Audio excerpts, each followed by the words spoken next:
Golf খেলিয়ে হসপিটালে ভর্তি করিয়ে যারা রাজনীতিতে যারা ইন্টারফেয়ার করার চেষ্টা করছেন, আপনারা ফাউল করছেন। খুব শীঘ্রই আপনারা রেড কার্ড দেখবেন। ইনকিলাব ইনকিলাব, এই আপোষ না সংগ্রাম। আসসালামু আলাইকুম নড়াইলবাসী। আমরা গতকাল খবর পেয়েছি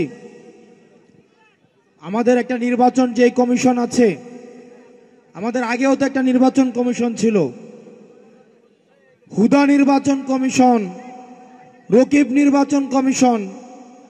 আমাদের নির্বাচন কমিশনরা দিনের ভোট তারা রাতে করে দিয়েছে। তারা পুলিশকে সাক্ষী রেখে, সেনাবাহিনীকে সাক্ষী রেখে রাতের বেলায় ভোট কেটে নিয়েছে। কবর থেকে এমন শুনেছি মরা মানুষ এসেও ভোট দিয়ে গিয়েছে।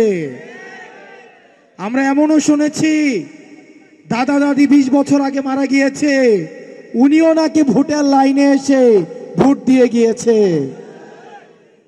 এগুলা ছিল হুদা কমিশনের কাজ। এই হুদা কমিশনের নুরুল হুদা, এই নুরুল হুদার পরিণতি কিন্তু আজকে জাতি দেখছে। জুতার মালা গলায় দিয়ে আজকে উনি কারাগারে নিক্ষিপ্ত হয়েছে। প্রিয় নড়াইলবাসী, গতকাল আমাদের নির্বাচন কমিশন বলে দিয়েছে শাপলা মার্কা নাকি আমাদেরকে দেওয়া হবে না। প্রিয় নড়াইলবাসী, আপনারা জেনে থাকবেন তারা মিটিং করেছে আজকে, কিন্তু মিটিং হওয়ার আগে গতকালই তারা ফলাফল জানিয়ে দিয়েছে। অর্থাৎ ভোটের আগের ফলাফলের মতো আমাদের নির্বাচন কমিশন এখন মিটিং এর আগেই তারা ফলাফল জানিয়ে দেয়। আমরা ধিক্কার জানাই এই নির্বাচন কমিশনের দ্বিচারিতাকে। তারা মিটিং করেছে আজকে, তারা কিভাবে গতকালই তারা ফলাফল তারা জানিয়ে দেয় যে তারা শাপলা মার্কাকে তারা দিবে না। আপনাদের রিমোট কন্ট্রোলটা কোথায় সেটা কিন্তু আমাদের জানা আছে।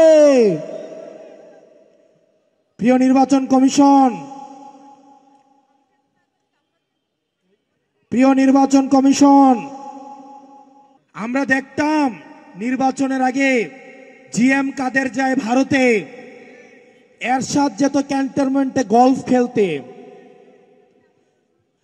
আগে আমরা নির্বাচনের সময় শুনতাম জিএম কাদের ভারত থেকে এসে বলতো যে আমরা সরকারের সাথে কথা বলে সিদ্ধান্ত নিব যে এবার আমরা সরকারে থাকব নাকি বিরোধী দলে থাকব। ঠিক কিনা? আমাদের কাছে খবর আছে এই নির্বাচন কমিশনের কারা কারা কিছুদিন আগে ক্যান্টনমেন্টে সিএমএইচে ভর্তি ছিলেন। আমাদের কাছে কিন্তু খবর আছে। এরশাদকে যেভাবে গলফ খেলতে নিয়ে যেত, ঠিক একইভাবে এখন অনেককেই ধরে ধরে সিএমএইচে নিয়ে যাওয়া হয়। কোন জায়গা থেকে পরিচালিত হচ্ছে রাজনীতি যে কোথায় চলে। প্রিয় নড়াইলবাসী, আপনারা আমাদের সাথে থাকবেন। আমরা প্রতিজ্ঞা করছি অতীতের যেই রাজনীতিক যেই ধারণা ছিল, যেই খেলা ছিল, সেই খেলার নিয়ম তো পাল্টাবই, খেলাকেও পাল্টে দিব। এই রাজনীতিবিদদের জন্য আমরা কঠিন করে অবশ্যই ছাড়বো, অবশ্যই ছাড়বো, অবশ্যই ছাড়বো।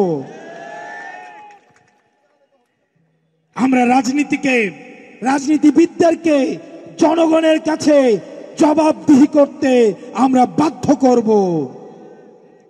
রাষ্ট্রের প্রতিষ্ঠানগুলোকে আমরা জবাবদিহি করতে বাধ্য করব। আমরা আবারও বলছি, নির্বাচন, জনগণ এবং রাজনীতি যদি করতেই হয় তাহলে চাকরি ছেড়ে দিয়ে এসে এবং ক্যান্টনমেন্ট ছেড়ে দিয়ে এসে তাহলে রাজনীতির মাঠে এসে রাজনীতি করুন। গলফ খেলিয়ে, হসপিটালে ভর্তি করিয়ে যারা রাজনীতিতে যারা ইন্টারফেয়ার করার চেষ্টা করছেন, আপনারা ফাউল করছেন। খুব শীঘ্রই আপনারা রেড কার্ড দেখবেন। প্রিয় নড়াইলবাসী, আপনারা ভালো থাকবেন, সুস্থ থাকবেন। আপনাদের সাথে খুব শীঘ্রই আরো দীর্ঘ লড়াইয়ে আপনাদের সাথে দেখা হচ্ছে। আসসালামু আলাইকুম ওয়া রাহমাতুল্লাহি ওয়া বারাকাতুহু।